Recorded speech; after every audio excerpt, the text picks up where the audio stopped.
We want you to plan for success. Welcome to Planning Matters Radio. Peter, good to see you. Today we are talking through 3 ways raising the retirement age could derail your financial plan and what to do about it.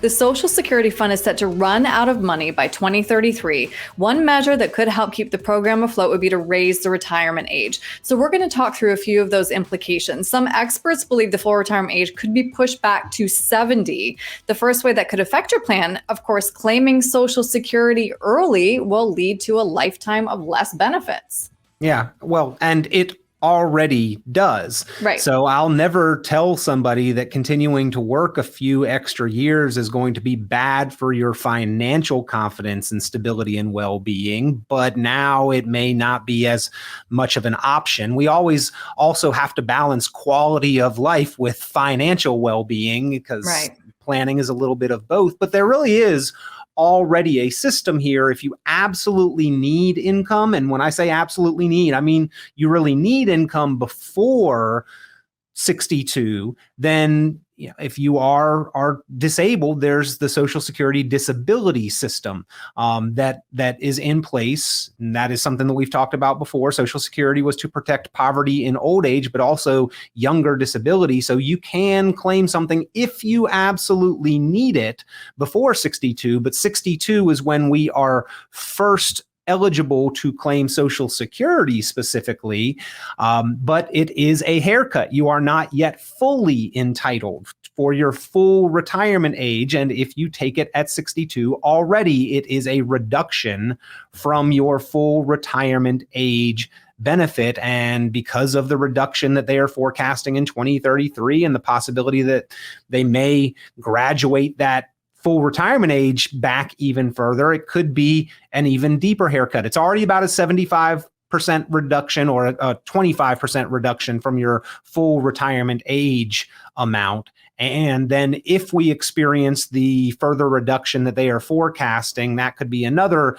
25 to 27% reduction. So you're looking at like a 50% discount from what that full retirement age forecasted number would be. And if they move it out further, I would imagine that they even further decrease the amount that you receive if you claim and collect at 62. And so really proceed with caution there. Only go out and do that if you absolutely need to or have planned accordingly. Mm-hmm.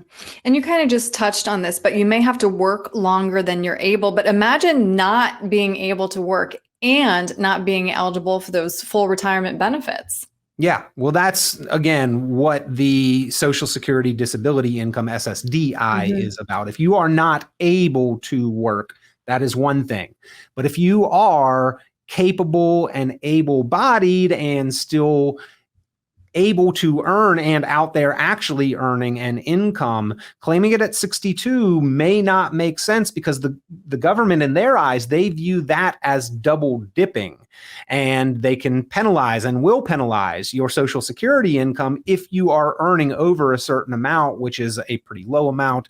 It's inflation adjusted each year, $21,240 this year. But if you earn $2 more than that, they take back $1 of your Social Security income and continue to do that all the way on up based on your earnings. So yeah, if you can wait and delay, often it makes sense to, or if you are going to claim it at 62 and have that reduced amount, then you should have hopefully understood the reduction in your benefits and planned proactively to have a well-funded retirement, because that can be the difference in several hundreds of thousands of dollars over the course of your retirement. That's money that you're either going to get from Social Security, or you're going to have to pull from your personal savings and investment assets, or that's just not there at all. And that brings us perfectly to number 3 here. Of course, if you're unable to work, you may have to tap your savings earlier, which could lead to tax inefficiencies. And of course, the possibility that you're just going to run out of your savings. Yeah, if we have to pull from money sooner or pull more from our personal savings, obviously that is going to change the trajectory of what we can forecast reasonably the retirement balance to look like. It probably will change what retirement is about, the quality of life, if we are having to pull substantially more from our savings and investments earlier on. So the government has raised that full retirement age before. And in all likelihood, I mean, Social Security has moved up 2 years. It used to be 65. Now it's 67. And meanwhile, life expectancy has gone from about 67 to like 87 or 88. So Social Security moved up 2 years while the average life expectancy moved up 20. We're probably due to have it reasonably move up a little further. Nobody wants to hear that, of course, because we all look at the desire to stop trading our time for money and feel like we should be entitled to do that at a reasonable point where we still have some enjoyable years of life. But the reality is that since 1974 with ERISA and the inception of the 401k, the burden for funding retirement has been more and more on our own shoulders. And if you want to do that earlier, you're going to need to make sure that you have funded an ample amount, a reasonable amount to maintain and sustain your quality of life throughout retirement. And a lot of the clients I talk to, they want to make the most of Social Security, but honestly, they look at Social Security as a bit of icing on the cake and are planning on it only as an additional discretionary source of income. Most of the baseline subsistence, they can forecast out that they have planned and saved and prepared for that amply themselves. Mm-hmm. So what strategies then solve for those problems? How can we prepare now for retirement at 70 years old? Well, I mean, I think that a lot of people are looking at that. And again, a lot of people that I talk to, they are driven, they are motivated, and quite frankly, some of them feel like they would get bored if they retired early. I've got people well into their 70s who are still actively employed and working. Now, that's not for everyone, but retirement's not for everyone either. So we've got to find that balance, and it's all about that personal satisfaction and quality of life. If we want to try to retire earlier, then we need to save more. But retirement your number is not about a lump sum that you've saved. It's not about an age. A lot of people look at 65. Well, I'm Medicare eligible, so that should be the age in which I retire.